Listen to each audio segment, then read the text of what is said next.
Okay, so the question starts. Painless Company is a pharmaceutical company making both Brufen based and paracetamol based pain relief tablets. ठीक है, एक company है, pharmaceutical company है और दो तरह की टैबलेट्स बनाती है, एक ब्रुफेन है और दूसरी पैरासिटामोल बेस्ड है, pain relief tablets. Is considering outsourcing its whole packaging operation. क्या आप में से मुझे कोई गाइड कर सकता है आउटसोर्सिंग किसको कहते हैं?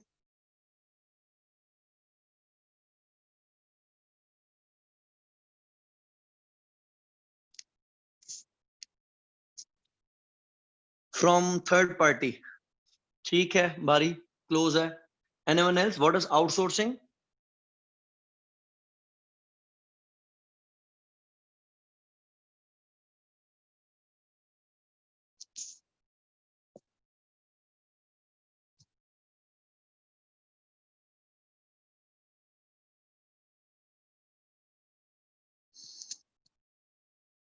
किसी को आइडिया नहीं है? Service from, okay, service from third parties, correct. तो अब आपने बिल्कुल सही कनेक्ट किया. Out of company, ML, okay. Obtain goods और services from outside supplier, good. Naveen सही हो गया. आउटसाइडर, तो आप ठीक है. हायरिंग सर्विस, बेहतरीन. खदीजा बिल्कुल ठीक है. नाइस. फहद बिल्कुल दुरुस्त है. We can buy from another company, Bilal ठीक है. महानूर ठीक है, बिल्कुल सही. तो आउटसोर्सेस हम बेसिकली क्या करते हैं? आउटसोर्सिंग का मकसद getting service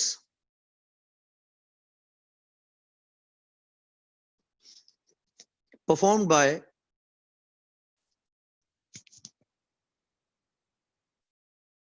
third party.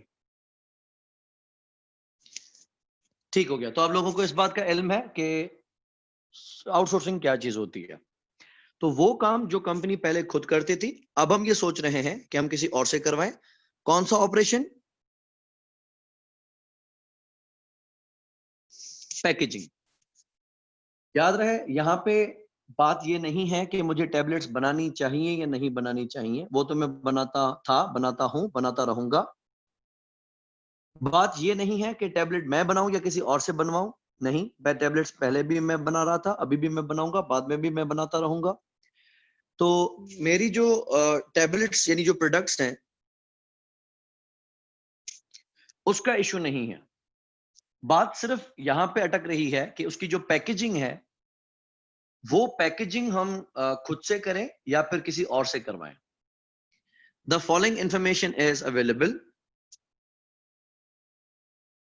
A total of 170 staff would be made redundant.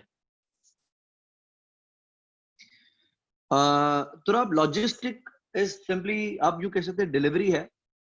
तो हम सिर्फ लॉजिस्टिक्स का सीन नहीं कर रहे, पैकेजिंग ऑपरेशन करवा रहे हैं कि लाइक टैबलेट्स हमने बनाई तो उनकी जो प्रॉपर पैकेजिंग होती है उसको बॉक्सेस में पैक किया जाता है. यकीनन जब हम एक कंपनी है तो हम लूज में तो टैबलेट्स नहीं बेचेंगे और ना ही एक एक उसका स्ट्रिप बेचेंगे. 12-12 टैबलेट्स हम नहीं बेचेंगे. हमारी तरफ से जो सेल होगी वो पूरी की पूरी बॉक्सेस में होगी. तो उनकी स्ट्रिप्स बनाना, उनको बॉक्सेस में डालना, इनफैक्ट बॉक्सेस के बाद भी इसके कार्टन्स बनते हैं ना पूरे के पूरे. तो हम एक एक बॉक्स भी गालिबन नहीं बेचेंगे, हम पूरा का पूरा कार्टन बना के बेचेंगे. क्योंकि हम मेन प्रोड्यूसर हैं. ठीक है, तो उसकी जो पैकेजिंग होगी टैबलेट्स की, स्ट्रिप्स में डालना, उनके बॉक्सेस में डालना और कार्टन्स में डालना, वो सारे सर्विस जो हम पहले करते थे. अब सोच रहे हैं, आप मशवरा देंगे कि करना चाहिए नहीं करना चाहिए, हम सोच रहे हैं कि वो किसी और से करवाएं. अच्छा, रिडंडेंट किसको कहते हैं? आप लोगों का इनपुट मुझे चाहिए. रिडंडेंट का मकसद क्या है?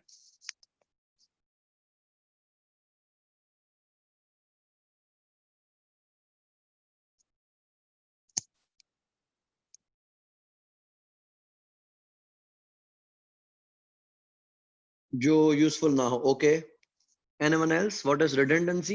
Redundant, exceeded downsizing. Okay, Mateen, good. Unnecessary, good, correct है, हमारे काम का ना हो, good good, okay, no longer needed, correct Shayan, बिल्कुल दुरुस्त। तो स्टाफ को जब रिडंडेंट हम करते हैं तो हम अपनी जुबान में बोलते हैं उनको फारिग कर दो। तो होता क्या है कि वो ऑपरेशन जब तक हम कर रहे हैं तो हमारे पास 170 एम्प्लॉइज हैं, 70 लोग हैं जो कि काम कर रहे हैं। लेकिन जब हम ये ऑपरेशन आउटसोर्स कर देंगे, किसी और से करवाएंगे, तो हमारे पास जो 170 बंदा बैठा है वो हमारे मजीद काम का नहीं होगा और उसको हम इमीडिएटली रिडंडेंट कर देंगे, मतलब अभी हाथ के हाथ उनको फारिग करना पड़ेगा, क्योंकि जिस काम के लिए हमने उनको रखा है वो काम हम कहीं और से करवाने लग जाएंगे। अच्छा, अब हमें इस बात का बेनिफिट होगा कि इनको जो हम सैलरी पे करते हैं वो सैलरी हमें फिर नहीं देनी पड़ेगी, तो सैलरी हमारे लिए सेव हो जाएगी। So it says all staff are currently graded from A to D. ठीक है, जिस तरह गवर्नमेंट में ग्रेडिंग होती है, यहां पे इन्होंने 4 ग्रेड्स बनाए हैं, with grade A staff being the lowest paid. Details of the staff to be made redundant are shown below. हमारे पास कैटेगरी ए में 130 बंदा है, बी में 20 ये हो गया 150, सी में 15 ये हो गया 165 और डी में 5 ये हो गया 170। सैलरी पर एम्प्लॉय पर एनम है।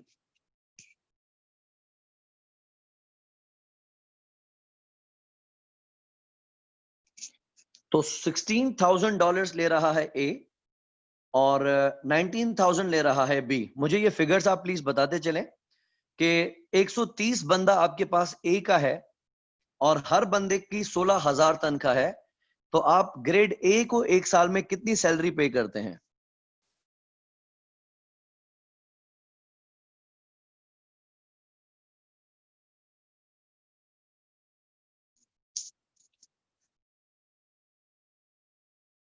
बारी is it 2,80,000? Okay, 2,80,000।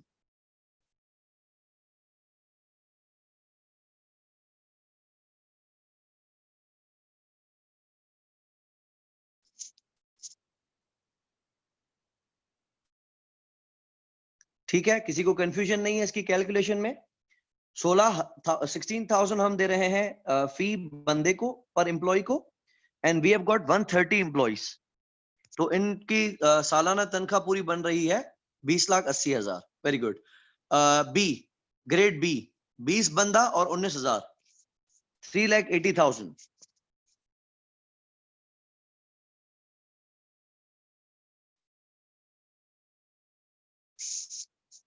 I would recommend and I would suggest कि हर कोई अपना कैलकुलेटर एक बार चलाता जाए ताकि फिगर्स वेरीफाई होती चले। सामने वाले पे भरोसा ना करें, आपकी प्रैक्टिस जरूरी है। सो 380,000, नाइस। फॉर सी 15,000 बंदा है और 32,000 सैलरी है, 4,80,000।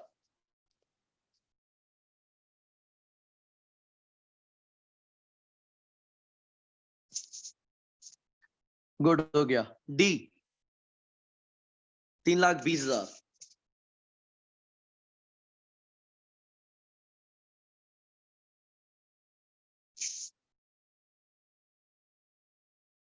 ठीक है, ये हमारे पास हो गया टोटल 4 तरह के एम्प्लॉइज, और इनको जो हम सालाना सैलरीज पे कर रहे हैं वो ये है।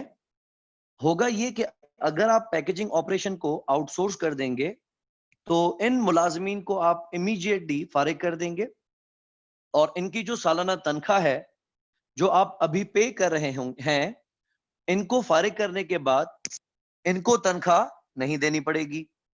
तो ये सैलरी रेलेवेंट है और हमारे लिए सेविंग है। ठीक है, रेलेवेंट कॉस्ट है क्योंकि हमारे फैसले की वजह से सेव हो जाएगी।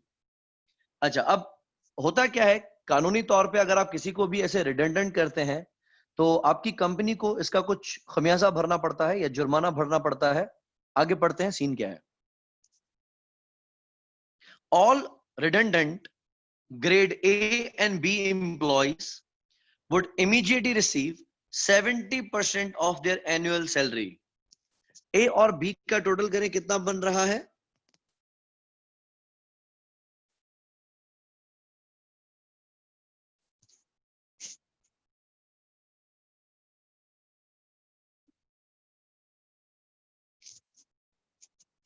ए और बी के एम्प्लॉइज को उनकी सैलरी का 70%,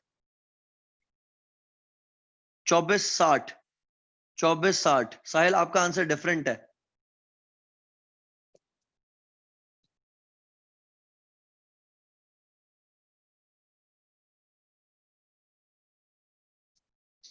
₹24,60,000। तो इनको जब हम रिडंडेंट करेंगे, निकालेंगे, तो इनको फारिग करने के टाइम पे 70% सैलरी का हमें थमाना पड़ेगा। तो 2460 का 70% कितना बनेगा?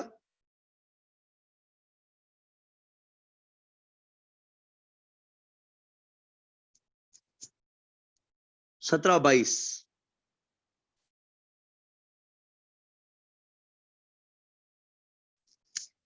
1,722,000, 1722। ठीक हो गया। अब आप टोटल करें, ग्रेड सी और डी का टोटल कितना बन रहा है?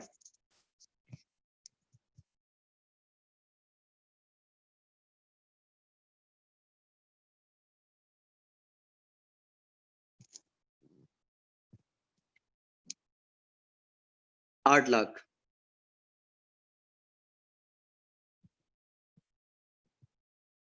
और इनका सेटअप ये है, grade C and D employees would immediately receive 85% of their annual salary.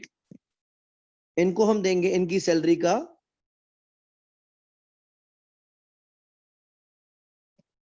85%, 6,80,000।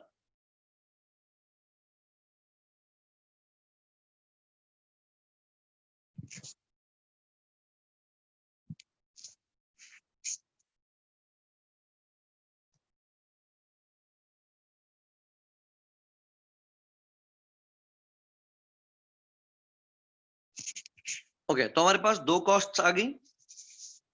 हम यहां पे लिख रहे हैं कि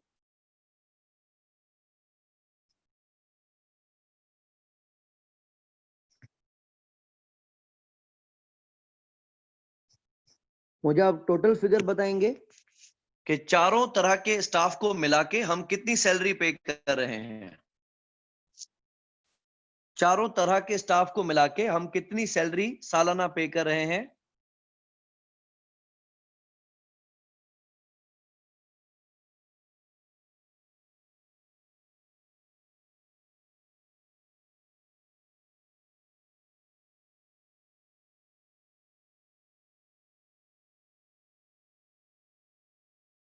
$3260। अहमद बिलाल सेज के 2828। मुझे लग रहा है 3260 मेक साउंड्स गुड। यस,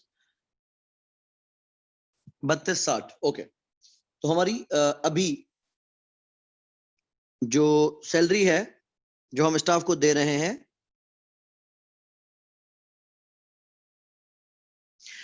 वो है 3,260,000। ये हमारी सैलरी सेव हो जाएगी अगर हम पैकेजिंग ऑपरेशन को आउटसोर्स कर देते हैं तो, लिहाजा इसको हम रेलेवेंट मानेंगे।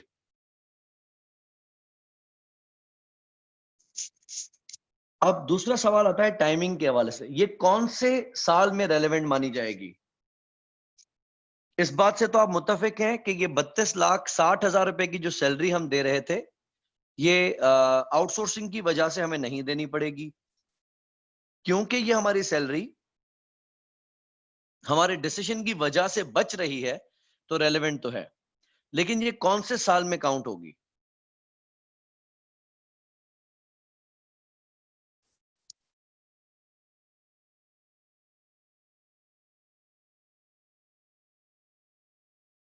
One year to 5। खदीजा बारी सेज ईयर 1। सिर्फ एक साल में आपकी सैलरी बचेगी, दूसरे साल से वापस देना शुरू करोगे बारी।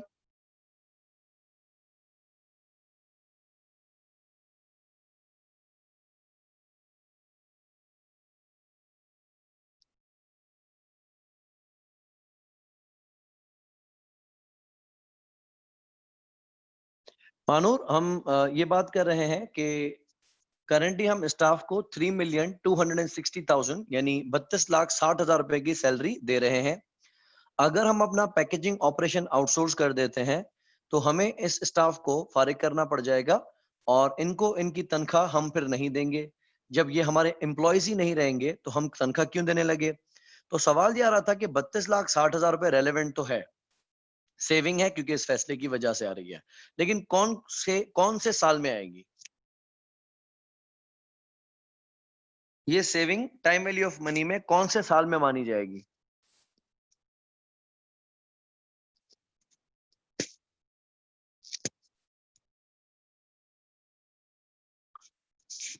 Correct, starting from year 1। तो आगे हमें नहीं पता प्रोजेक्ट कितने सालों का है, लेकिन इसकी एवरी ईयर हमारी कॉस्ट बचेगी। ईयर 1 में भी सैलरी नहीं देंगे, 2 में भी नहीं देंगे, 3 में भी नहीं देंगे, तो हम कह सकते हैं ये एवरी ईयर है।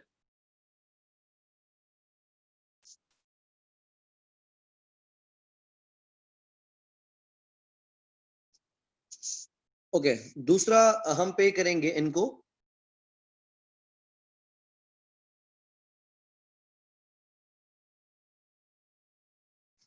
Redundancy cost. आपने ये फिगर्स कैलकुलेट की हैं कि ग्रेड ए एंड बी को हम 1,722,000 देंगे और ग्रेड सी एंड डी को हम 680,000 देंगे। टोटल दो चारों स्टाफ को मिला के आप रिडंडेंसी की मद में कितना पैसा देंगे?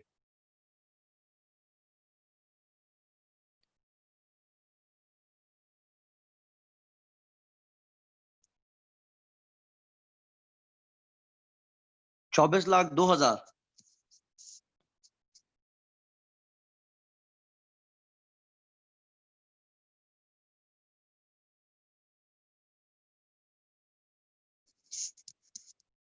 ठीक हो गया। ये हमारा खर्चा है या सेविंग है?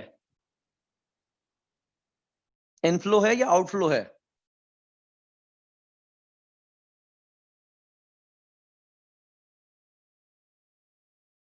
Outflow. Outflow, yes correct Shayan. क्योंकि ये हमारी कॉस्ट है, हमें स्टाफ को पे करना पड़ेगा। मेरा तीसरा सवाल, ये कौन से साल में आएगा?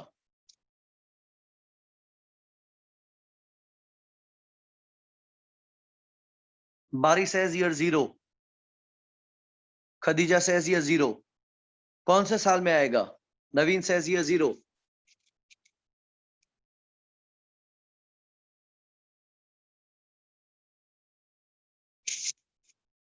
करेक्ट है, ईयर 0। बिकॉज इसमें वाजे लिखा हुआ है कि all redundant staff would immediately receive. Immediately का मकसद होता है ईयर 0। ठीक है, तो ये भी रेलेवेंट है और ये आएगा ईयर 0 में। ओके, तो इस प्रोजेक्ट को वाइंड अप करने का हमारा एक बेनिफिट ये है कि जिस स्टाफ को हम पाल रहे हैं वो स्टाफ हमारे काम का नहीं होगा और उनकी सैलरी हमारे लिए सेविंग हो जाएगी। Over to note number 2 now. अगर नोट नंबर 1 में किसी को भी कंफ्यूजन है तो टाइमली डिस्कस कर लें, नहीं तो हम नोट नंबर 2 की तरफ मूव कर रहे हैं।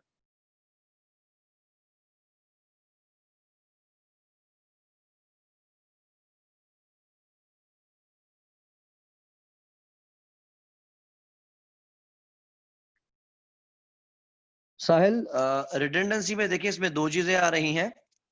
पहली बात तो हमारे पास जो भी स्टाफ है जिनको हम अभी एक साल में 50 लाख का आपने मेरे ख्याल से अमाउंट कैलकुलेट किया था, जो इनको अमाउंट पे कर रहे हैं 32,60,000, ये तमाम स्टाफ को हम घर भेज देंगे। क्योंकि जिस मकसद से रखा हुआ है पैकेजिंग के लिए, वो पैकेजिंग अब हम खुद नहीं कर रहे बल्कि हम अपने सप्लायर को आउटसोर्स कर रहे हैं।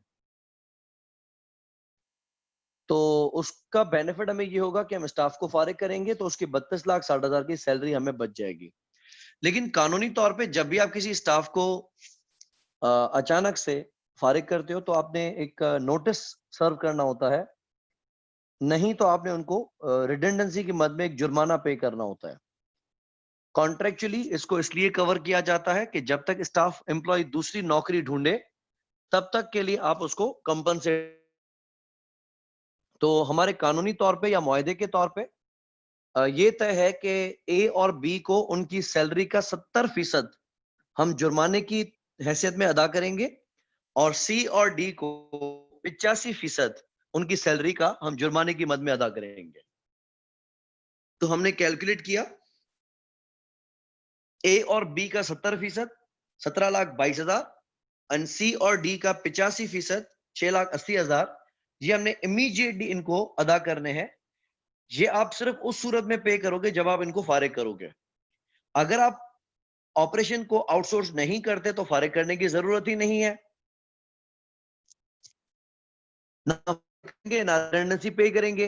लेकिन आप आउटसोर्स करेंगे अगर, इनको फारिग करना पड़ेगा। फारिग करने की वजह से ये पैसे आपने पे करने हैं जुर्माने की हैसियत में। तो क्योंकि ये खर्चा आपका आउटसोर्सिंग की वजह से ही आएगा, इसलिए हम इसको रेलेवेंट कह रहे हैं। Note number 2, the packaging warehouse. हम गोडाउन की बात कर रहे हैं।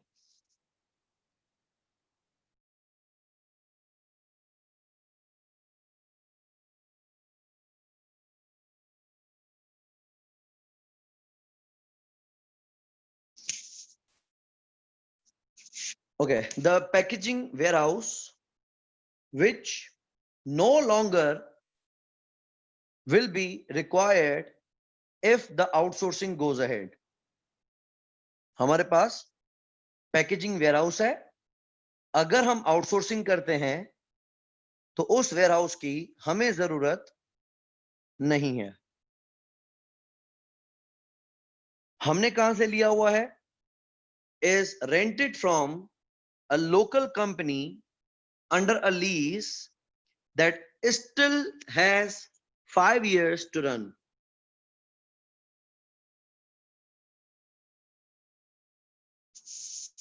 हमने ये गोडाउन कहीं से किराए पे लिया हुआ है, लीज पे लिया हुआ है, लेकिन उस लीज को खत्म होने में अभी 5 साल बाकी हैं। There is no clause for the penless company to terminate the lease early. Clause का मकसद समझते हो? What is clause?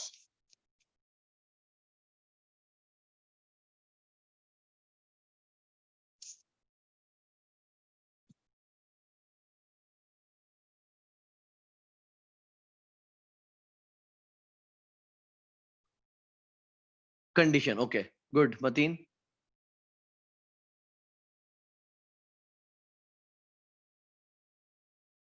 Anyone else? What is clause? Shayan, okay. आप दोनों के पॉइंट को मिक्स किया जाए तो सही है। So it is conditions and agreement. Clause का मकसद होता है कि जब भी आप किसी के साथ एग्रीमेंट करते हो तो उसके अंदर कंडीशंस रखी जाती हैं। तो इसमें वाज़ेह किया गया है कि हमने लीज को टर्मिनेट करने का, खत्म करने का कोई भी क्लॉज एग्रीमेंट में रखा ही नहीं है। अब मेरा मकसद समझना, हमने वेयरहाउस किराए पे लिया हुआ है, अभी 5 साल बाकी हैं। अगर मुझे वेयरहाउस अब नहीं चाहिए तो उसूलन ये होना चाहिए था कि मैं खाली कर दूंगा और किराया नहीं दूंगा। लेकिन आपने एग्रीमेंट के अंदर टर्मिनेट करने का, लीज को कैंसिल करने का कोई क्लॉज ही नहीं रखा है। इसका मकसद, अगर आपको गोडाउन खाली करना है आप कर लें बेशक, लेकिन किराया आपको पूरे 5 साल का अदा करना पड़ेगा।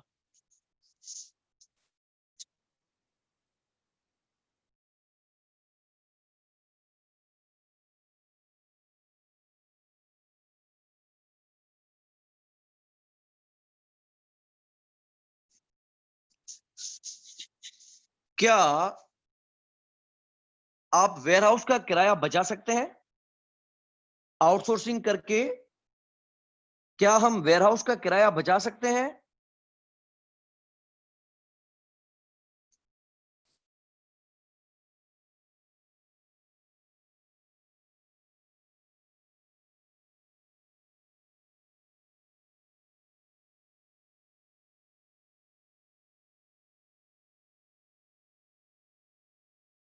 Yes please.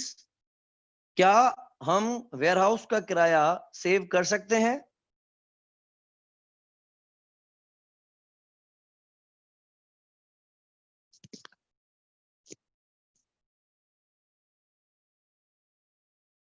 No, correct.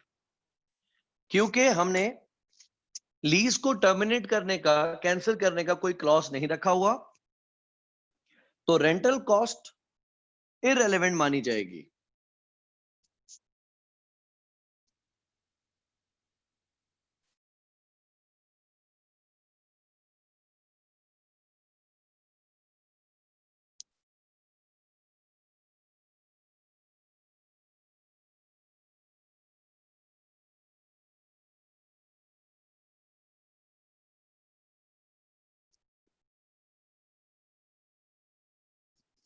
Because ये कॉस्ट हमारे लिए अनअवॉइडेबल है, हम इसको बचा नहीं सकते।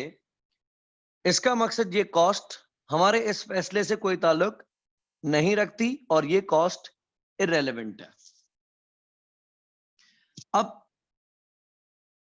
वेयरहाउस का करेंगे क्या?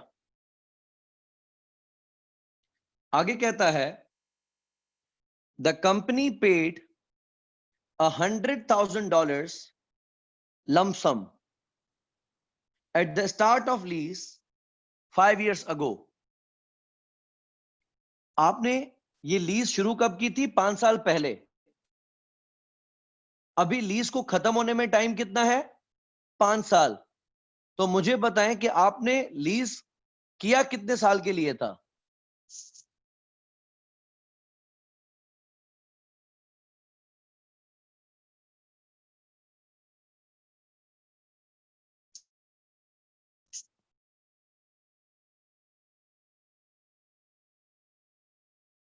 करेक्ट, 10 years, जिसमें से हम ये कहेंगे 5 साल गुजर चुके हैं,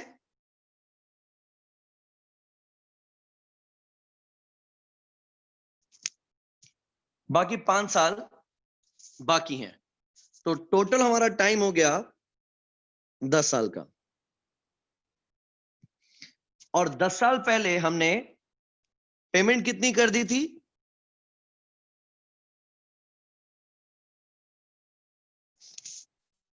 1 लाख। आप लोग मैचिंग कॉन्सेप्ट को या अकाउंटिंग, फाइनेंशियल अकाउंटिंग को कुछ हद तक समझते हैं। मैं आपसे पूछूं कि इस लाख रुपए को क्या पहले ही साल में एक्सपेंस मान लेना चाहिए था? जब हमने पे किया था आज से 5 साल कबल, तो क्या इस लाख रुपए को हमने तभी खर्चा मान लेना चाहिए था? नहीं तो मैचिंग कॉन्सेप्ट क्या कहता है?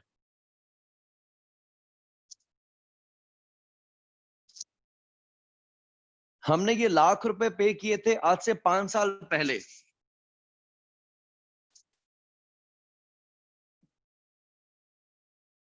Okay, let me correct you. Accounting के पॉइंट ऑफ व्यू से खर्चे को खर्चा तब नहीं माना जाता जब पे किया जाता है। आपने पे किया होगा बेशक, लेकिन क्योंकि ये 10 सालों की लीज का खर्चा है, तो डेप्रिसिएशन की तरह हम इसको डिवाइड करेंगे 10 सालों से,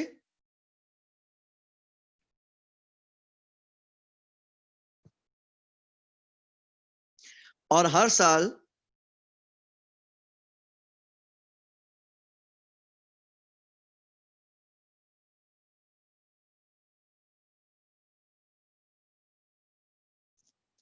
हम $10,000 को अमोर्टाइजेशन एक्सपेंस पे चार्ज करेंगे।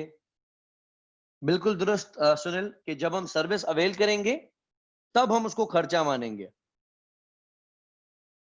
तो ये लाख दर हकीकत हमारे प्री पेड है, एडवांस में पेड है, जिसका फायदा हमें आइंदा आने वाले 10 साल तक मिलेगा। तो मैचिंग कॉन्सेप्ट के तहत जब आपको फायदा 10 साल तक मिलेगा, तो इसको खर्चा भी 10 साल के ऊपर चार्ज करना चाहिए। लेकिन टाइम वैल्यू ऑफ मनी के हिसाब से लाख रुपए तो मैं दे चुका ना, मैंने तो लाख रुपए पहले साल ही दे दिए। तो मैचिंग कॉन्सेप्ट में डेप्रिसिएशन और एमोर्टाइजेशन का कोई कॉन्सेप्ट नहीं है, इसको हम कहते हैं ये नॉन कैश एक्सपेंस है।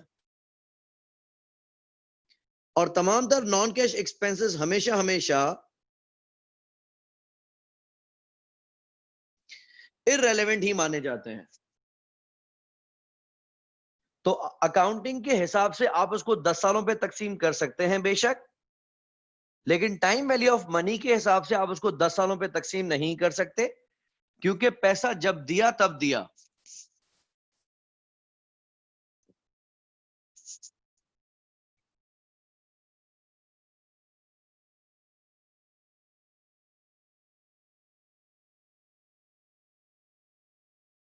ओके, सो अब आप इस पॉइंट को ध्यान से समझेंगे। The company paid $100,000 lump sum at the start of the lease 5 years ago. Painless company spread the cost of this lump sum over the life of the lease, charging $10,000 each year as an expense.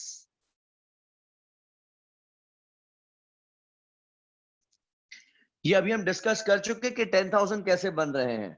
तो हमने $100,000 को life of the lease that is 10 year से तकसीम किया, तो हर साल 10,000 का खर्चा अकाउंटिंग इनकम स्टेटमेंट में चार्ज किया जाएगा। In addition to this, annual rental costs are $25,000 per annum.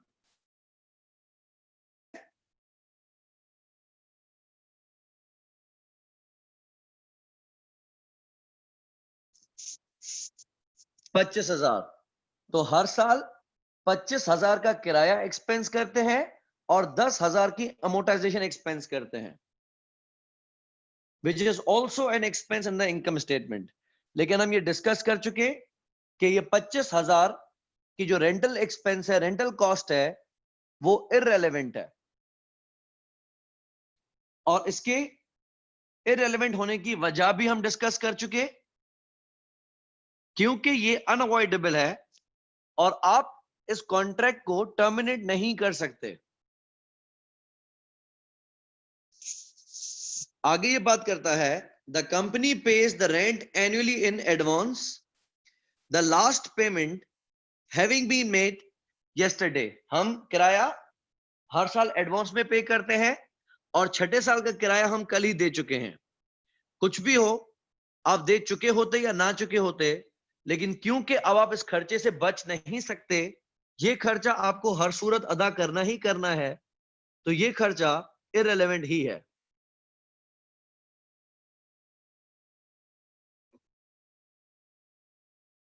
आगे बात आती है कि जब हम इस लीज को टर्मिनेट नहीं कर सकते, तो खाली वेयरहाउस का हम करेंगे क्या?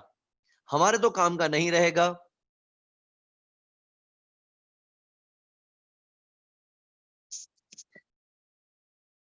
Painless company hopes to sublet this warehouse.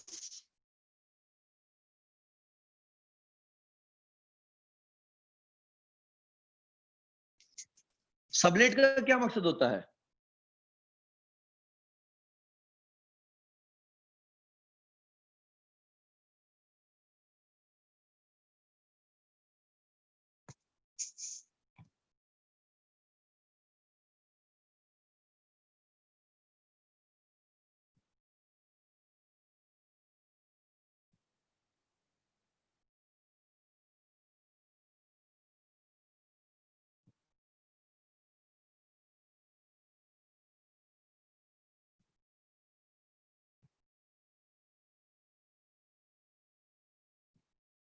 Okay, sharing of space against rent, correct.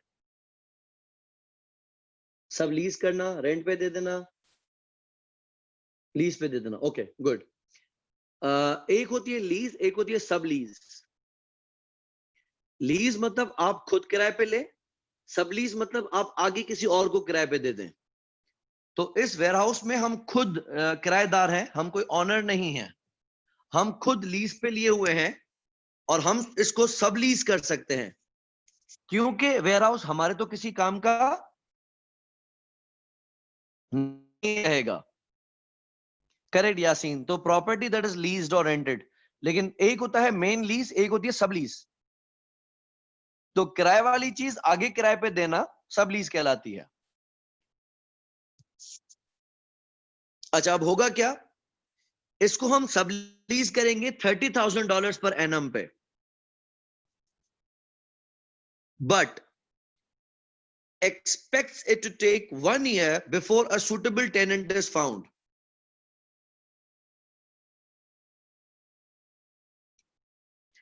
Rent will then be charged annually in advance. अच्छा, अब पहले मुझे आप ये बताओगे कि ये $30,000 की कॉस्ट या $30,000 का की जो इनकम है, ये रेलेवेंट है या इरेलेवेंट है?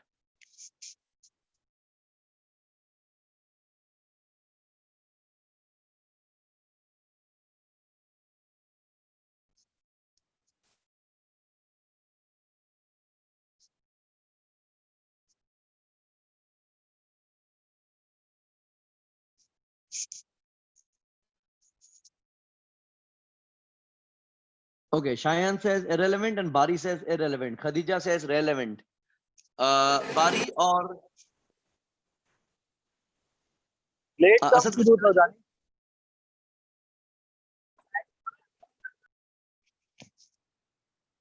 ओके, रेलेवेंट और इरेलेवेंट में डिस्कशन चल रही है। मुझे आप ये बताएंगे, क्या ये 30,000 रुपए का किराया आप हर सूरत कमाएंगे? चाहे आप आउटसोर्सिंग करते हैं या नहीं करते हैं, आपको ये 30,000 रुपए का किराया मिलेगा ही मिलेगा हर सूरत? शायान एंड बारी?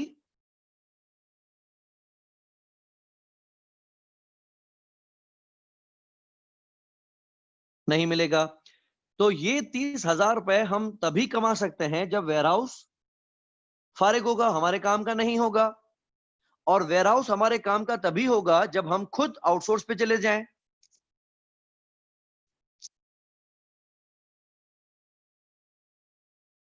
तो क्योंकि ये 30,000 रुपए आपको तभी मिलेंगे जब आपके वेयरहाउस काम में नहीं होगा, और वेयरहाउस हमारे काम में तभी नहीं होगा जब हम आउटसोर्स की तरफ जाएंगे। तो ये 30,000 का किराया आप आउटसोर्सिंग की वजह से ही कमा रहे हैं ना?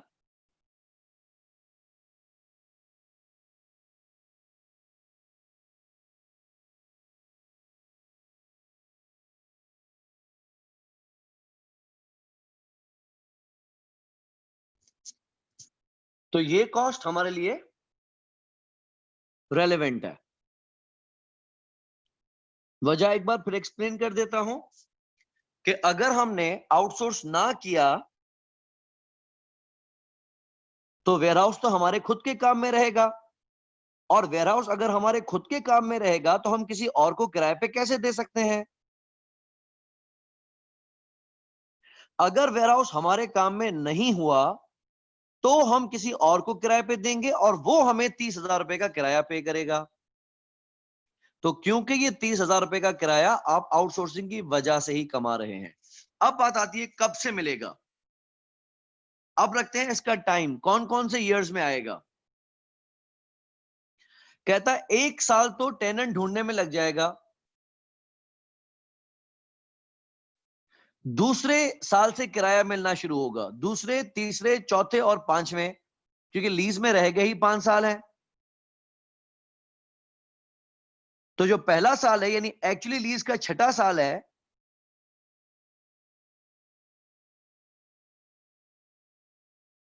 वो तो हमें टेनेंट ढूंढने में ही निकल जाएगा। टेनेंट मिलेगा दूसरे साल में, तो हमें किराया मिलेगा दूसरे साल का, तीसरे साल का, चौथे साल का और पांचवें साल का। लेकिन किराया मिलेगा कब?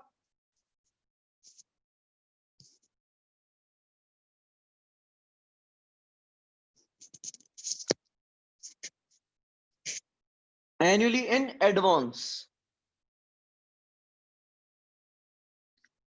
तो का मकसद है दूसरे साल की शुरुआत, मतलब पहले साल की आखिर। सही है ना? बात समझ में आ रही है? Start of year 2 is basically end of year 1।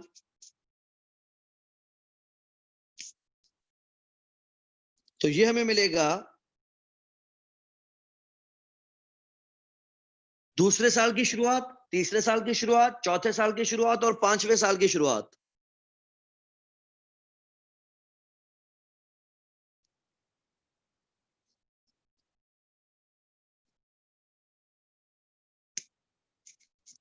ठीक है, start of year 2 is year 1, start of year 3 is year 2, start of year 4 is year 3, start of year 5 is year 4। हमें एडवांस में मिल रहा है किराया।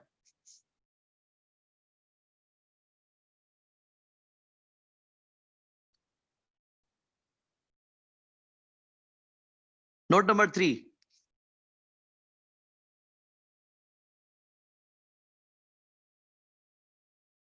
The company owns the packaging factory. ये भी property है, ऊपर वेयर हाउस था, ये कारखाना है, फैक्ट्री है।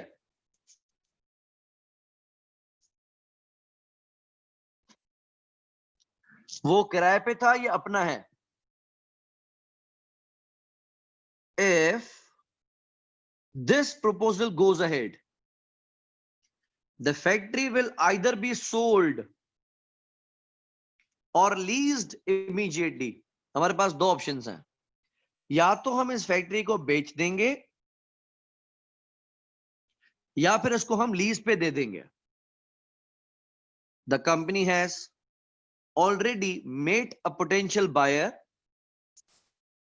For the factory who would pay $300,000 for it immediately। Option number 1, बेच दो।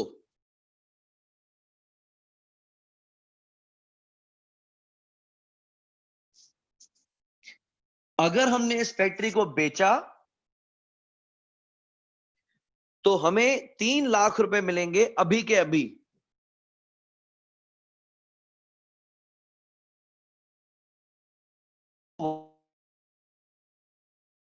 दूसरा ऑप्शन क्या है कि हम इसको लीज पे दे सकते हैं। However, the interested party would alternatively be prepared to lease the factory for a 5-year period at a rental of $55,000 per annum।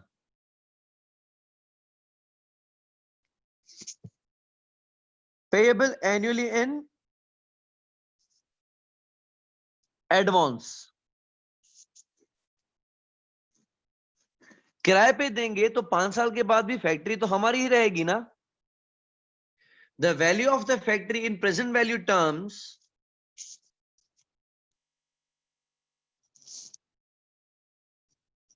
at the end of rental period would be $65,000। अच्छा, अब मुझे calculation समझाओ। मैं अगर rent पे देता हूं तो मुझे किराया कितना मिल रहा है?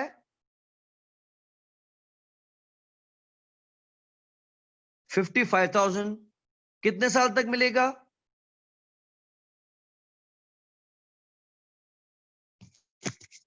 5 साल तक। तो अगर आपको 5 साल तक हर साल 55,000 मिलते हैं तो ये 5 साल में कितने पैसे हो जाएंगे?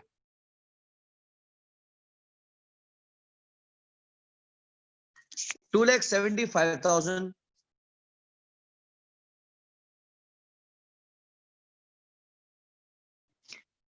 उसके अलावा प्रॉपर्टी के मालिक भी आप रहेंगे। अगर बेच देते हैं तो प्रॉपर्टी तो आपके हाथ से चली जाएगी। अगर किराए पे देते हैं तो 5 साल के बाद भी फैक्ट्री के मालिक हम ही रहेंगे और उसकी वैल्यू कितनी होगी? 65,000।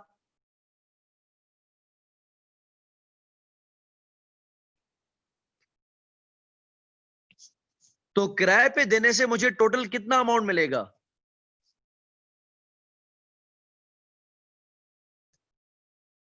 275 का किराया और 60,000 65,000 रुपए की फैक्ट्री। बेचूंगा तो पैसे मुझे ही मिलेंगे।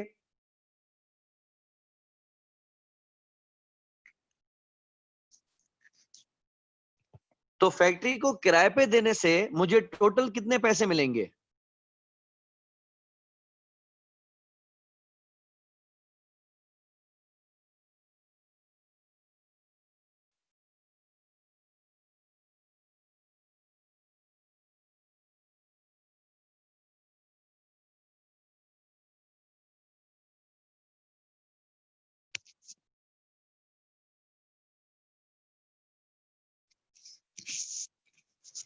3,40,000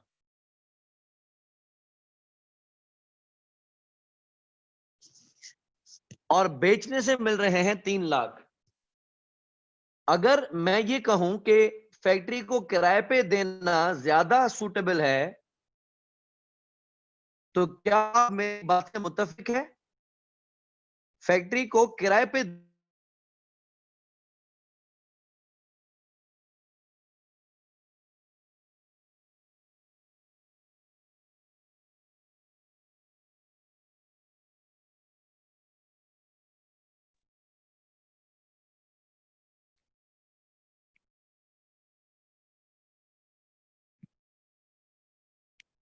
सॉरी डिस्कनेक्टेड। फैक्ट्री को किराए पे देना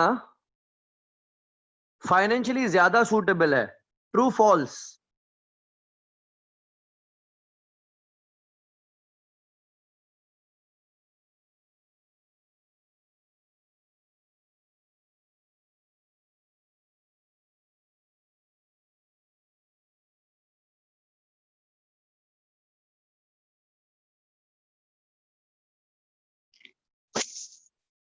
साहिल को एतराज है, बाकी सब कह रहे हैं ठीक है ऐसा। साहिल भाई, 3,40,000 और 3 लाख में से बड़ा अमाउंट कौन सा है?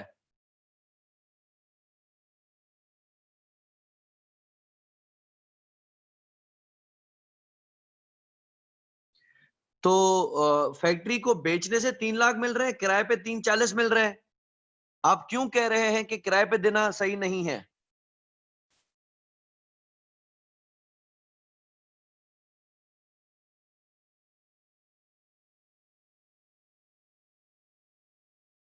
नहीं नहीं नहीं नहीं, आप फंस गए। देखें, पहली बात तो आप इस बात को जरूर सोचें कि ये जो 3 लाख रुपए आप लोगों को मिल रहे हैं, ये कब मिल रहे हैं?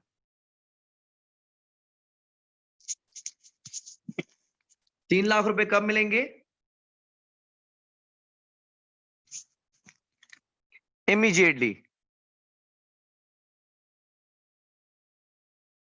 और 55,000 का जो किराया आपको मिलेगा, ये कब मिलेगा?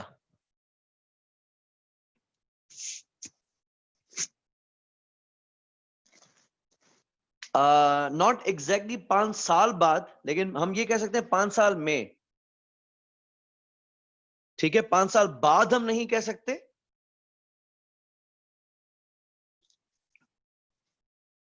हम ये जरूर कह सकते हैं कि 5 सालों में मिलेगा।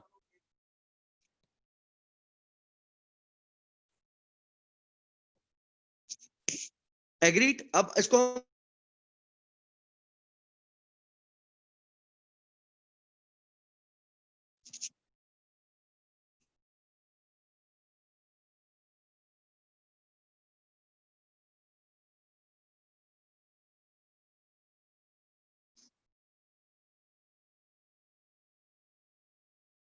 Option number 1, sell out. Sell out करने से पैसे मिल रहे हैं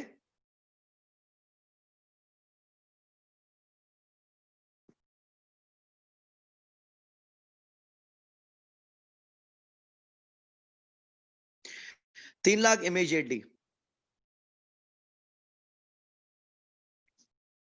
अगर रेंट आउट कर रहे हैं तो किराया मिल रहा है 55,000 का, लेकिन किराया मिलेगा कब?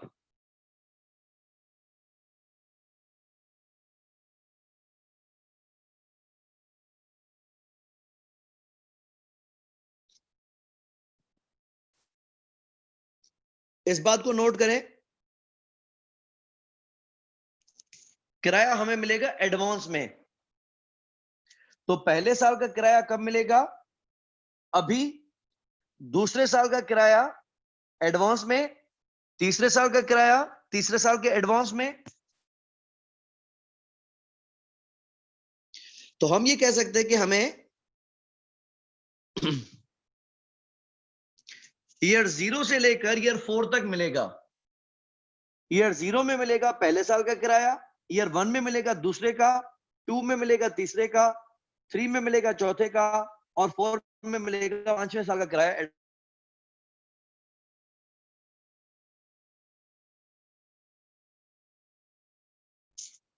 टाइम वैल्यू ऑफ मनी के हिसाब से इसमें तो किराया भी शामिल होगा, क्योंकि वो जो 3 लाख मुझे मिल रहे थे वो तो अभी के भी मिल रहे थे। कंपनी का कॉस्ट ऑफ कैपिटल कितना है, नोट नंबर 6 देखें।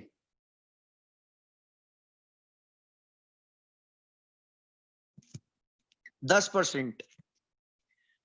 आप मुझे बताएं 4 साल का एन्युटी फैक्टर कितना होगा 10% का? 4 साल का एन्युटी फैक्टर 10% का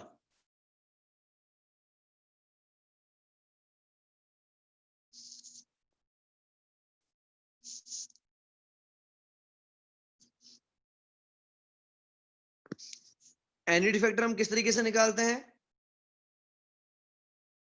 1 minus 1 plus I power minus N whole divided by I. तुम्हारा 4 साल का 10% का एन्युटी फैक्टर है 3.1698, या हम कहते हैं 3.170।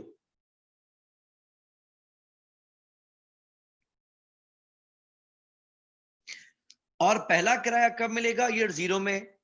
आज का रुपया 1 रुपया है,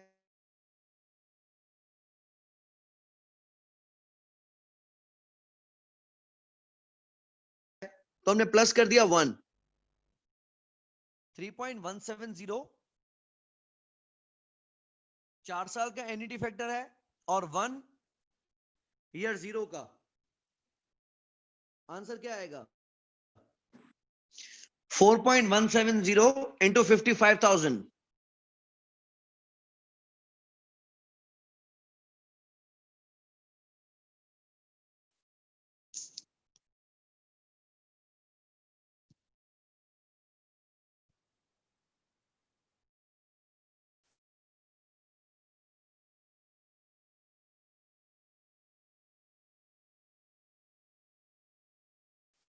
ये बना 2,29,340 राउंडेड अप।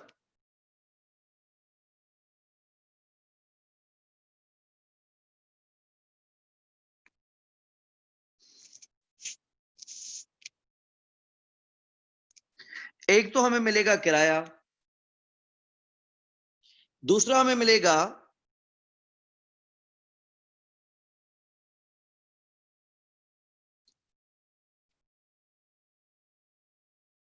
प्रॉपर्टी की वैल्यू। और क्वेश्चन में वाज़ेह है कि प्रॉपर्टी की वैल्यू प्रेजेंट वैल्यू टर्म्स में 65,000 है, ये ऑलरेडी डिस्काउंटेड है।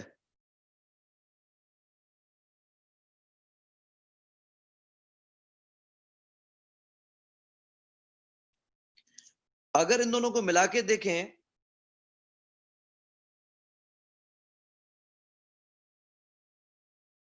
तो ये बन रहे हैं 2,94,340।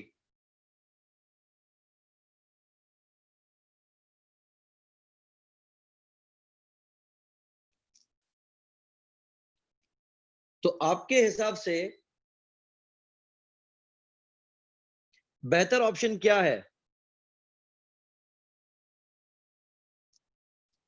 अगर हम इमीडिएटली बेचते हैं तो 3 लाख मिलते हैं,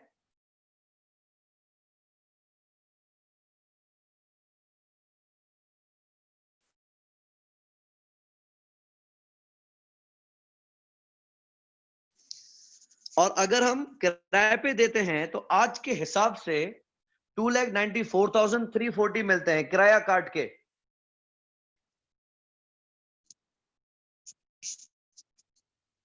तो बेहतर ऑप्शन क्या है?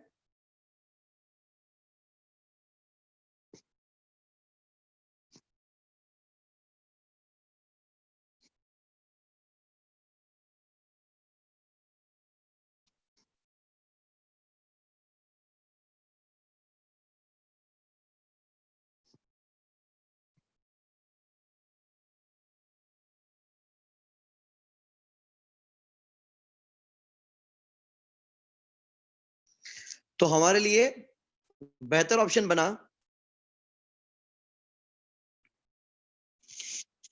इस प्रॉपर्टी को 3 लाख में बेचना। और उसकी वजह हम डिस्कस कर चुके हैं कि वो जो 55,000 मिल रहे हैं वो वैसे तो पैसों में ज्यादा बन रहे हैं, लेकिन किराया काटने के बाद उसकी वैल्यू कम बन रही है। तो बेहतर ऑप्शन यह है कि हम फैक्ट्री को इमीडिएटली बेच दें, ना कि इसको किराए पे देके बेचें।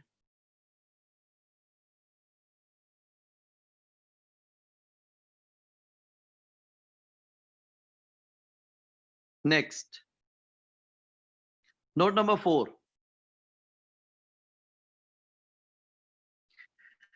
annual sales of companies paracetamol and ibuprofen tablets are expected to be 64,000 and 67,200 respectively. These are expected to remain same for the next 5 years.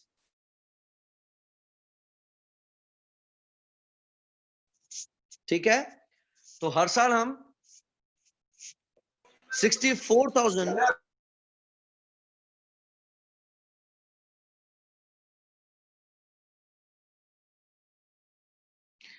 Paracetamol and 67,000 Brufen tablets बेच रहे हैं।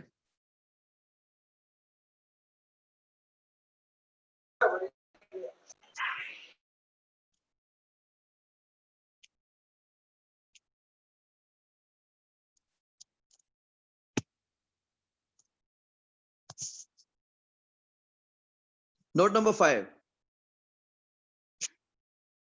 The total costs excluding labor which is dealt within note number 1, हम note number 1 में labour की बात कर चुके हैं, of making 1000 boxes of paracetamol tablets and 1000 boxes of ibuprofen tablet is 5.8 and 7.5 respectively. ये किसका खर्चा है? ये हमारे मेकिंग का खर्चा है, अगर हम खुद बनाते हैं तो।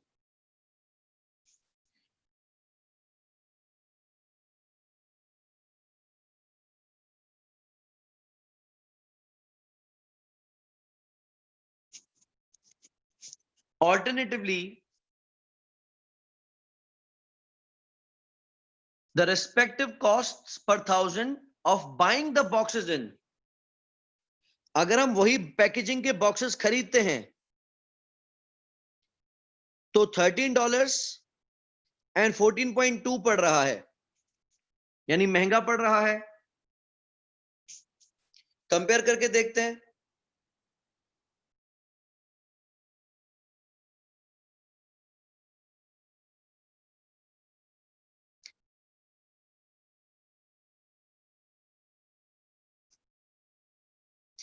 पैरासिटामोल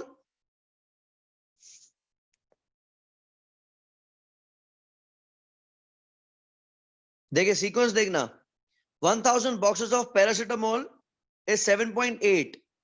अगर हम खुद बना रहे हैं तो 7.8 की कॉस्ट है।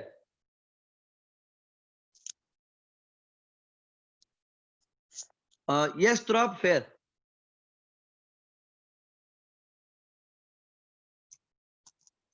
अच्छा, और अगर हम यही पैरासिटामोल खरीद रहे हैं बॉक्सेस को, तो पैरासिटामोल हमें पड़ रहा है $13 का।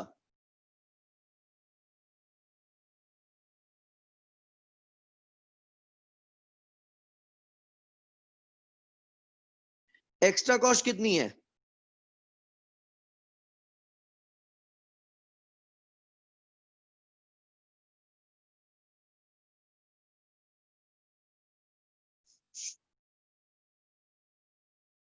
$5.2।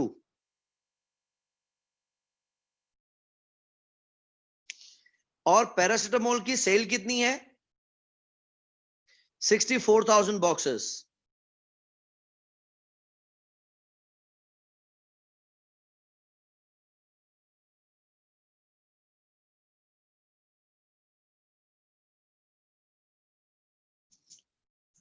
अगर हर एक कार्टन पे हमें 5.2 एक्स्ट्रा पड़ रहे हैं और 64,000 बॉक्सेस एक साल के हैं, तो खर्चा आपने बताया $3,32,800 का।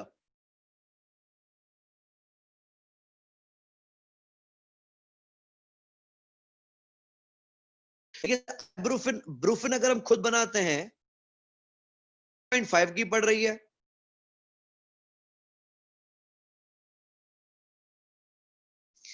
और अगर हम ब्रूफिन का बॉक्स खरीद रहे हैं तो 14.2 का पड़ रहा है।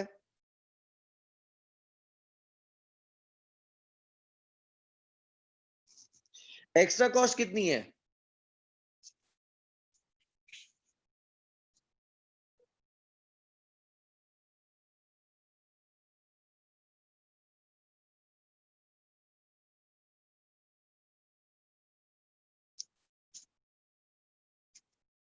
$6.7,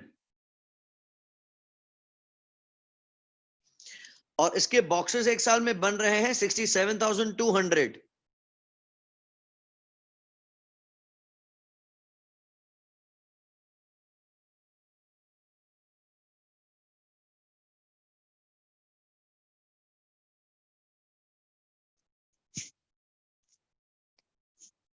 uh, 450 240। बिलाल चेक करना, आपका आंसर शायद ट्रांसपोजिशन एरर है। ओके, 450 240।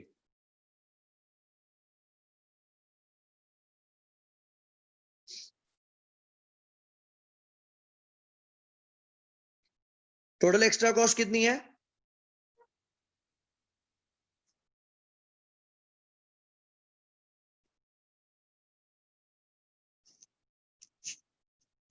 $783,040।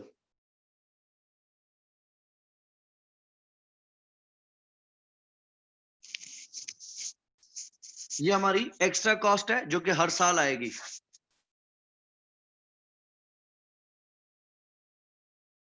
और आइंदा आने वाले 5 साल तक यही होनी है। Capital is 10%. Assume that all cash flows occur at the end of the year unless told otherwise, and answer should be in 1,000 places। खैर, इसको छोड़ देते हैं।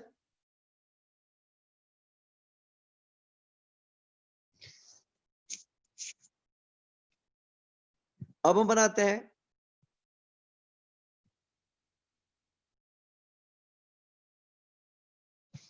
Outsourcing evaluation.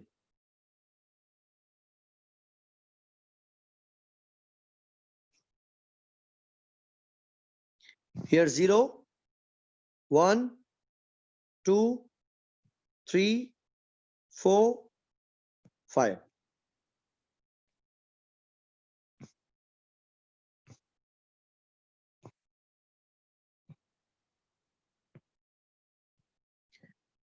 ओके, अब कैश फ्लोस हम रखते जाएंगे। क्वेश्चन में सबसे पहला कैश फ्लो हमने कौन सा रखा था?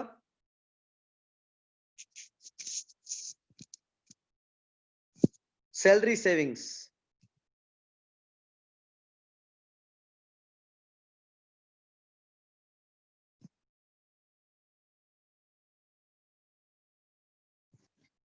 और हमने कैलकुलेट की थी कि सालाना 3,260,000 की सैलरी सेव हो रही है। कब से कब तक?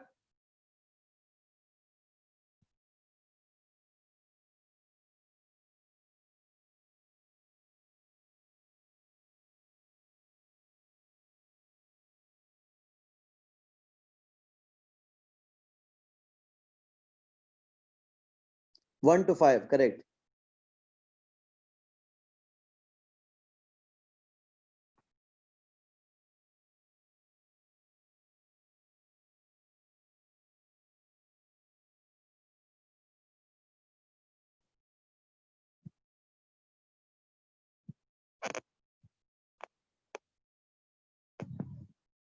अच्छा, उसके अलावा क्या खर्चा था?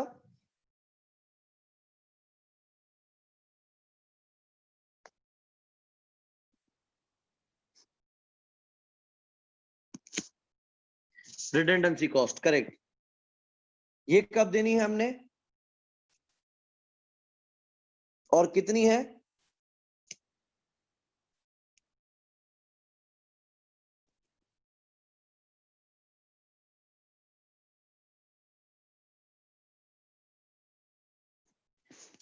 $2402 देनी है और ये 0 में देनी है, ट्रू दैट। और ये कॉस्ट है, मैं इसको ब्रैकेट्स में रख रहा हूं।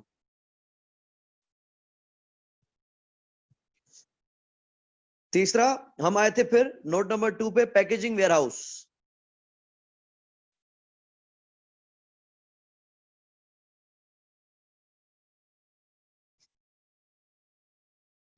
वेयरहाउस का रेंट, मैं कोई कैश फ्लो नहीं रख रहा, क्योंकि वेयरहाउस का रेंट आपने हर सूरत पे करना है। तो मैंने यहां लिख के इस बात को हाईलाइट कर दिया कि ये इररिलेवेंट है। फिर हम आए थे अमोर्टाइजेशन एक्सपेंस पे।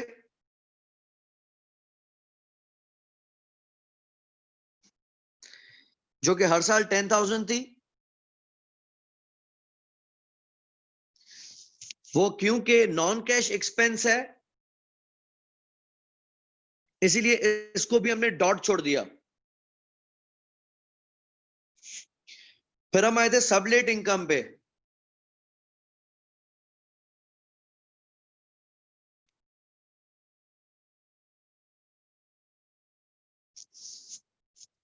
सबलेट करने से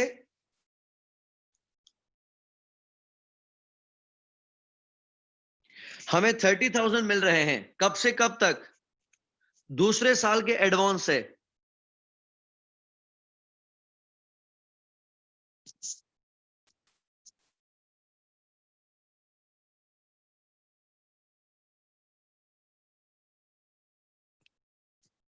तो ईयर 1 to 4।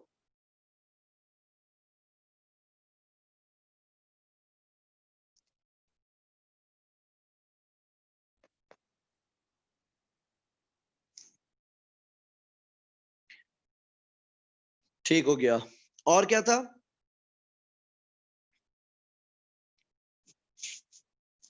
पैकेजिंग फैक्ट्री को या तो बेचना था या किराए पे देना था। हमने क्या डिसाइड किया था?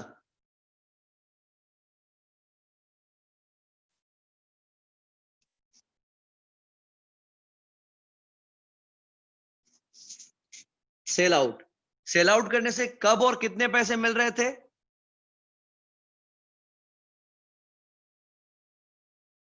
यासीन, हमने सेल करना डिसाइड किया था। 3 लाख मिल रहे थे कब? Immediately, correct.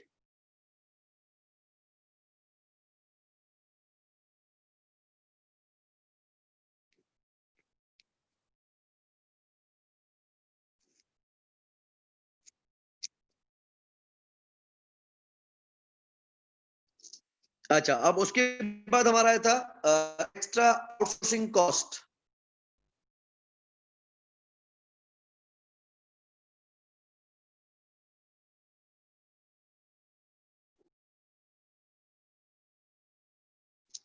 वो हमने कैलकुलेट की थी 7,83,040। ये कब से कब तक थी?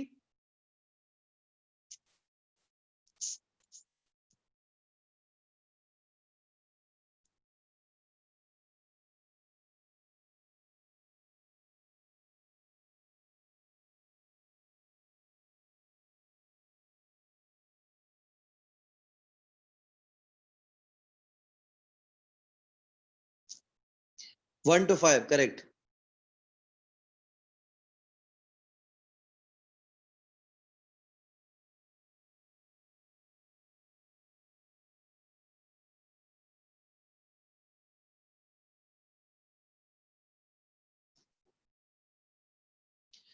और कोई कॉस्ट?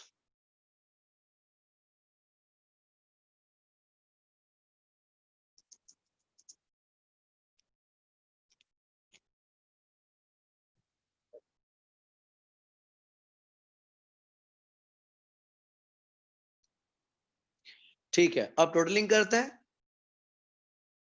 ईयर 0 में कितना आउटफ्लो है?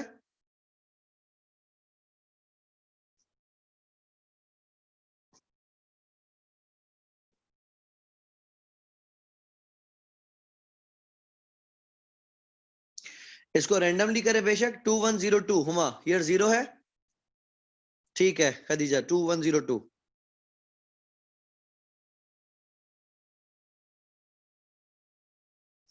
इसको हम कहते हैं नेट कैश फ्लो।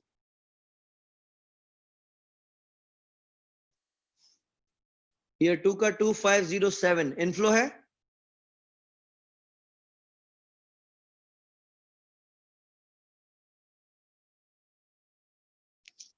फिर एनीवन एल्स?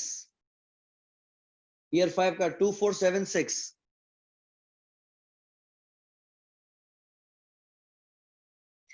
2476960 ठीक हो गया Yasin. Year 22506960 okay fine fine 7000 rounded up है हुमा, बिल्कुल ठीक है।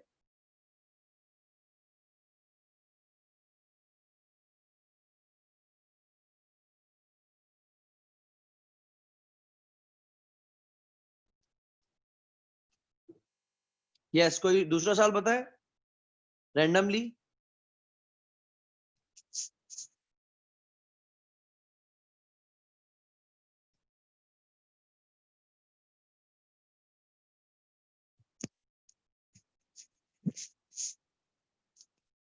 $25,07,000 ईयर 3।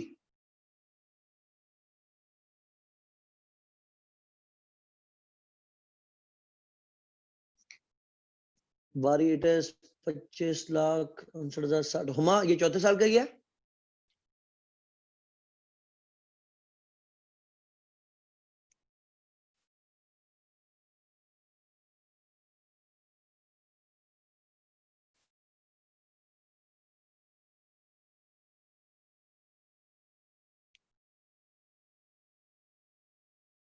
ओके इनफैक्ट सारे सालों का सेम ही आ रहा है ना, कैश फ्लो सब में एक जैसे हैं देखें।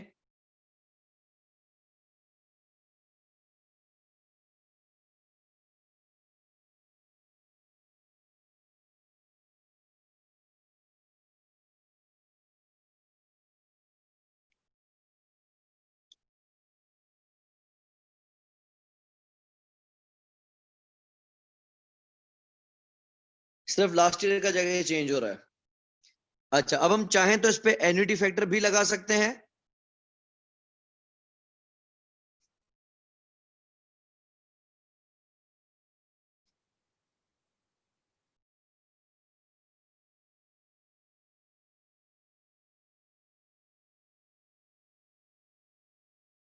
या चाहें तो डिस्काउंट फैक्टर भी लगा सकते हैं। कॉस्ट ऑफ कैपिटल 10% है।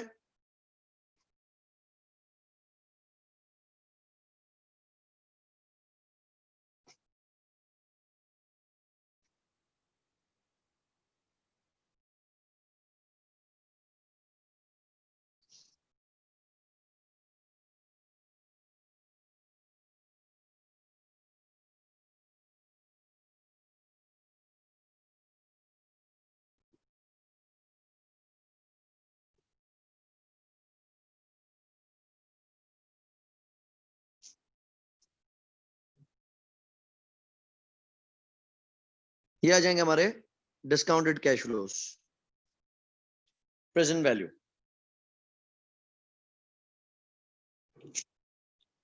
ओके तो ईयर 0 इज सेम।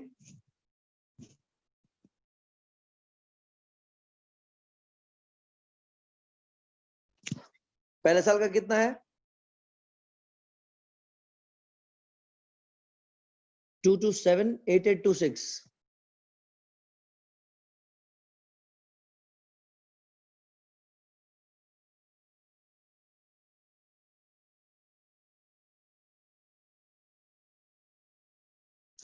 ठीक है। ये one Yasin please verify the answer. दो स्टूडेंट्स का आंसर है 2278826।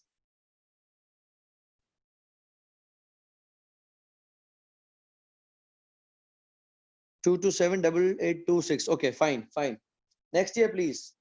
बिलाल साथ ही साथ ईयर भी लिखते जाएं काइंडली। तो इट इज 2278826 सेम आंसर है, तो I am assuming it's for year 1। Year 2 Huma ने आंसर दिया है 2070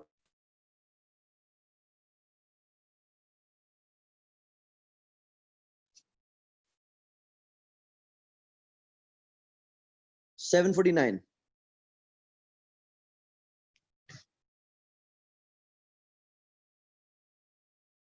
बारी तीसरे साल का भी यही है? It's not possible. Okay, year 2. Okay, fine. Year 5 is 1538.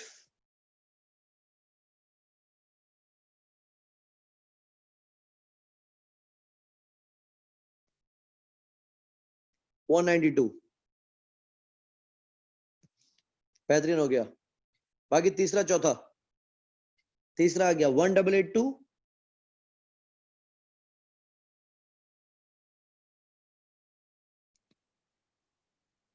726, 727 Huma.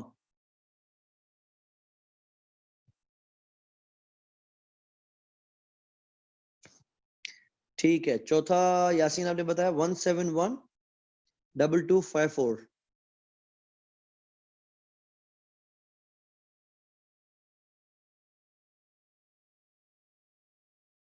ठीक हो गया, बेहतरीन। अब इन सबको प्लस करें, plus minus,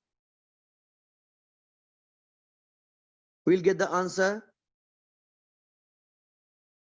as net present value.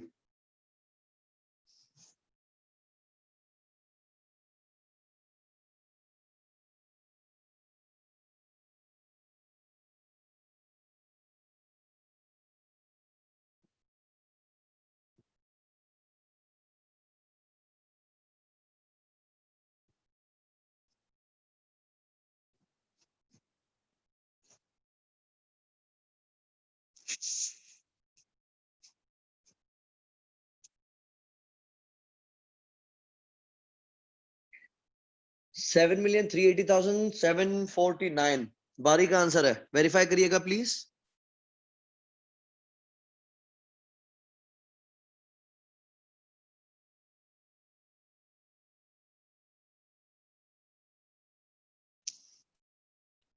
Is it positive बारी?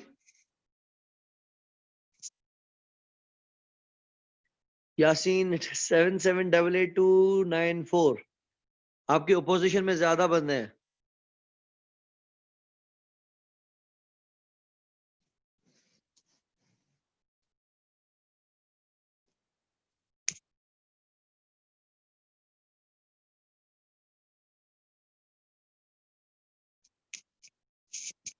Okay, since the project is yielding a positive NPV,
okay so मैंने अपनी सजेशन डाल दी कि पेनलेस कंपनी को, क्योंकि ये प्रोजेक्ट 10% से ज्यादा रिटर्न दे रहा है, क्योंकि इसकी एनपीवी किराया निकालने के बावजूद भी पॉजिटिव है, तो बेहतर होगा कंपनी के लिए कि ये पैकेजिंग ऑपरेशन को आउटसोर्स कर दे और कंपनी को इससे ठीक ठाक बचत होगी and ultimately this will result in the maximisation of shareholders wealth.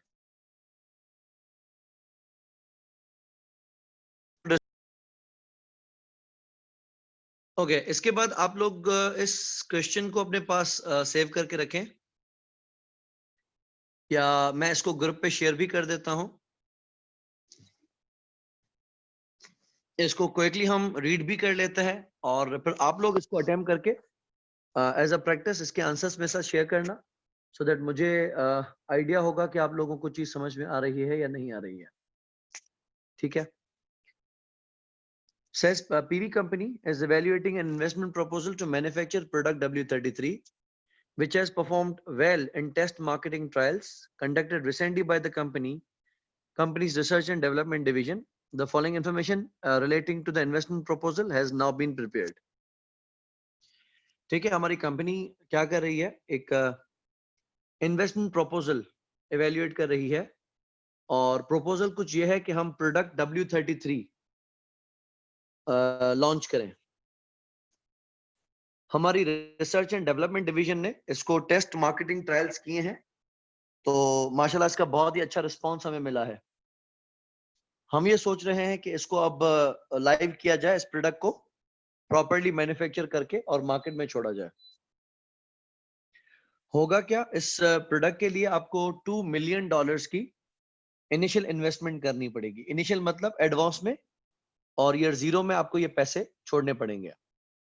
आगे लिखा है सेलिंग प्राइस इसकी जो होगी $20 पर यूनिट होगी, लेकिन ब्रैकेट्स में लिखा है करंट प्राइस टर्म्स। ये जो इसकी सेलिंग प्राइस है वो ईयर 0 के हिसाब से सोची गई है। एक्सपेक्टेड सेलिंग प्राइस इन्फ्लेशन है 3%, यानी हर साल आप इसमें 3% सेलिंग प्राइस में इजाफा करेंगे। तो ईयर 0 में 20 है, तो 20 का 3% बनेगा 0.6, ये बनेगा 20.6 पहले साल में, फिर उसका 3% और बढ़ाएंगे हम।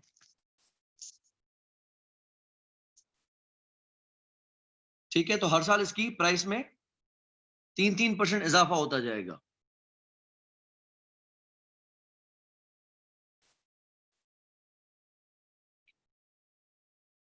तो इसकी सेलिंग प्राइस बेसिकली कितनी होगी, 20।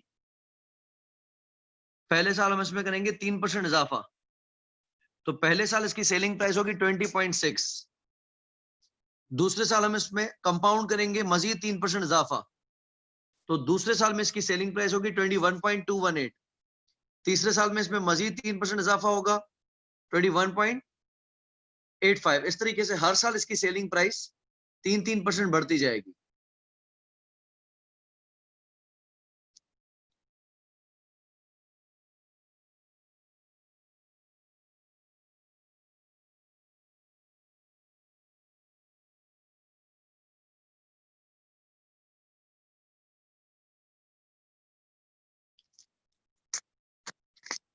अच्छा, उसके अलावा वेरिएबल ऑपरेटिंग कॉस्ट, यानी हर एक यूनिट को बनाने का जो वेरिएबल खर्चा है वो $8 है। ये भी करंट प्राइस टर्म्स में है, इसमें भी अभी इन्फ्लेशन लगेगी। इसमें इन्फ्लेशन कितनी है वो आगे देखते हैं। Fixed operating cost, fixed cost number of units के बगैर भी आती है, चाहे आप कितने भी यूनिट्स बनाए खर्चा 1,70,000 ही होगा। Expected operating cost inflation, variable cost भी 4% से बढ़ेगी, फिक्स्ड कॉस्ट भी 4% से बढ़ेगी।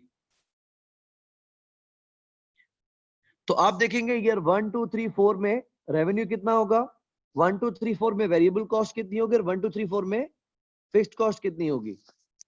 The Research and Development Division has prepared the following demand forecast as a result of its test marketing trials. The forecast reflects expected technological change and its effect on anticipated life cycle. पहले साल में इसके 60,000 units बिकेंगे, दूसरे साल में 70,000 units, फिर एक 20 और चौथे में 45,000 यूनिट्स बेचेंगे। It is expected that all units of product W33 produced will be sold. जो बनाएंगे वो बिक जाएंगे, क्लोजिंग इन्वेंटरी कुछ भी नहीं होगी। No terminal value or machine scrap value is expected at the end of 4 years. 4 साल के बाद मशीन की वैल्यू 0 हो जाएगी। ठीक है, डिस्काउंट रेट इसने बताया 10% पर ईयर। ROCE को, जो रिटर्न ऑन कैपिटल एम्प्लॉयड है, इसको आप छोड़ दें, तो आपको पता चल गया 4 सालों में रेवेन्यू कितना होगा, 4 सालों की वेरिएबल कॉस्ट कितनी होगी, 4 सालों की फिक्स्ड कॉस्ट कितनी होगी। इन सबको आप नेट कैश फ्लोस कैलकुलेट करेंगे और 10% का डिस्काउंट रेट लगा के इसकी प्रेजेंट वैल्यू निकालेंगे। और आपने बताना है कि कंपनी को ये प्रोडक्ट W33 बनाना चाहिए या नहीं बनाना चाहिए। इसमें इन्वेस्टमेंट करना कंपनी के लिए वैल्यू मैक्सिमाइजिंग होगा या नहीं होगा।